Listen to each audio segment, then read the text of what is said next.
Hi guys, Horror Fan here. Today I'm doing my haunt commentary. So let's just start here, even though there's nothing here. This is where the line was on the side of the house right here.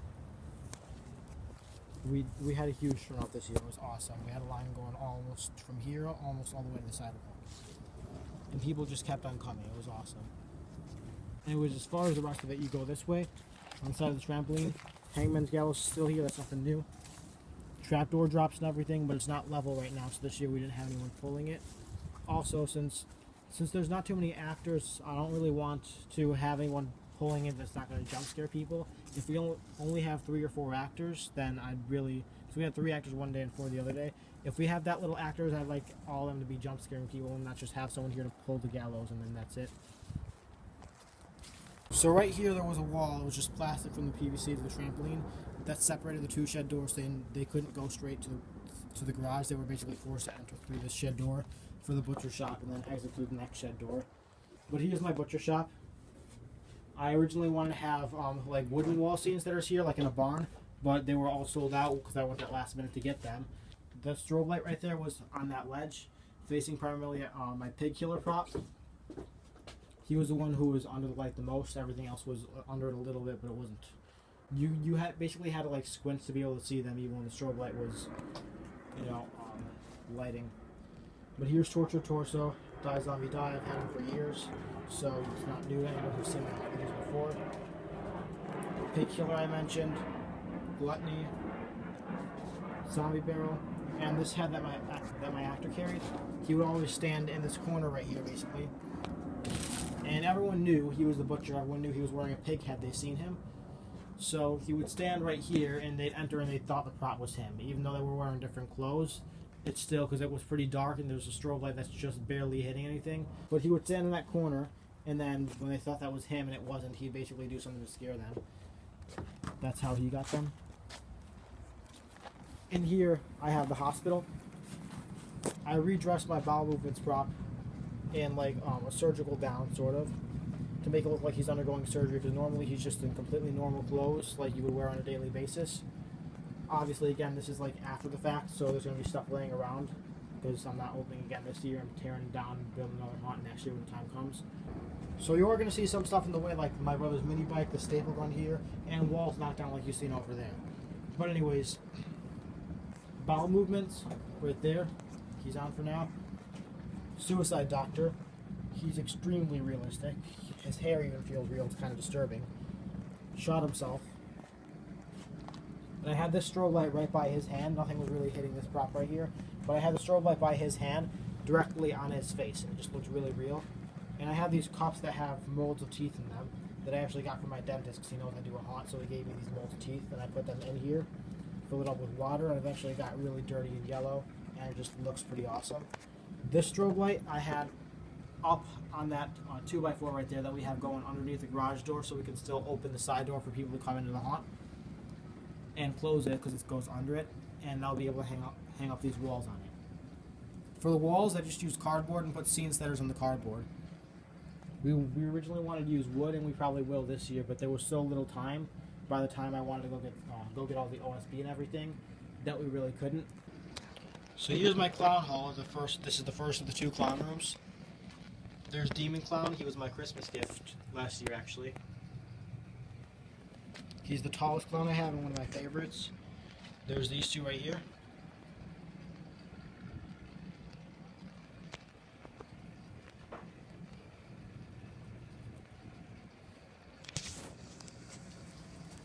You just walk straight in there from the doctor's office. You walk in here. As I said, you see these props, the flat line and everything. I was going to have a beeping sound to go with that, but by the time we opened, people were already going through, and I didn't have enough time to bring my iPad out here. I was going to play like a 1-hour version on YouTube with a beeping thing and just have my iPad plugged in so that way you can hear it the whole time and my iPad doesn't run out. Here's the second clown room. This is an angle room. I will include a picture of this while it was still in the process, just because it's hard to see right here what it is exactly. But there it is. There's a picture so you can see it. But that's what this is. You walk up, across, and down the angle. And I stand in the middle of it and jump on the rails and stuff and get in people's faces while they're trying to balance. So this is my area right here where I would stand. There's my costume right there. Whack-A-Mole. He's one of the few spirit props I'm still using. There's this clown right here. And then anything spray painted right there is grip tape. I have the black lights on right here. It's kind of hard to see the glow when the flashlight's there, so let me face it away, but it is glowing right now. So you walk up the angle over here. It's a 37.5-degree angle, so it's actually hard to record while I'm on this. But there you go. When you're looking down, that's basically what you got.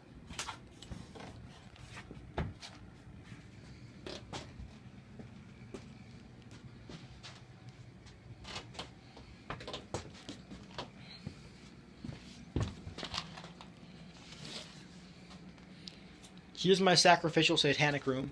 666 on every wall. Pages of a book on the floor. I found an old Goosebumps book downstairs that I ripped up to make it look like there were Bible pages on the floor.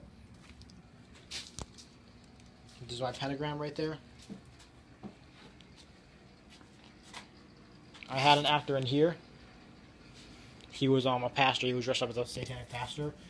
This would have been an amazing spot for him to stand right here and pop out, because they come right through there. But he would have blocked the strobe light if he stood there, so he actually most of the time stood in the Haunted Mansion here and then came out here. So here in the Haunted Mansion, I have dolls, because I kind of realized that when you try to get dolls that are purposefully made to look creepy, they just end up not being creepy. The only dolls that actually end up being creepy are real dolls, especially antique ones, but I couldn't really get antique ones, so I'm hoping to do that for next year since I have a whole year to do it now. Here's the laser swamp.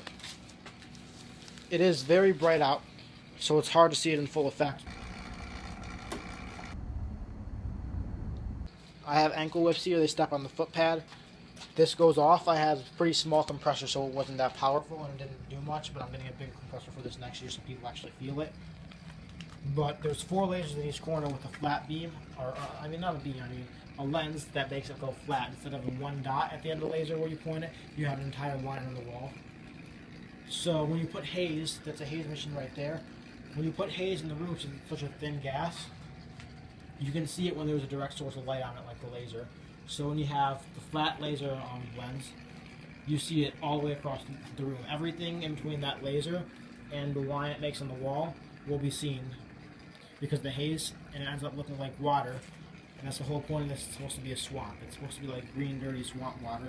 So I had a swamp monster actor popping up from underneath it here, because when it's dark, you really can't see under it at all, or above it when you're under it. So the key is you go down here and you basically, you look up, and if you can't see up, then they can't see down when they're looking down. So you find a good spot to pop up, and then you pop up right there, basically. Does not look at its best right now, but here are the 4 lasers. I got one in each corner. I have camo netting on the walls, and I had cut some camo netting to make vines, but they came off. They're on the floor right there. This was one of the favorites. Everyone loved this room. Now here's my miniature cornfield. Of course, we got some stuff in the middle here, but that's where the chainsaw guy ran out. These strip doors right here.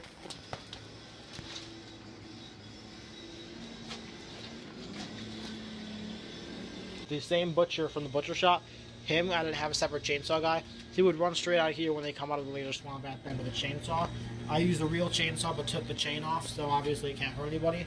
Because real chainsaws are the best to use. They make the same sound and everything. They look sound, and oftentimes you use gas ones. They can smell real because they are real, but just take the chain off and it'll be okay. But that's it. You exit here, and I stood here with the clown blaster, which I actually also used in there. It's a really loud clown horn. You get it from Fight Props. I stood on the angle room, like on the bottom of the angle room, jumping at them on the rails and stuff. But when they first stepped foot in there, I blast them with that horn.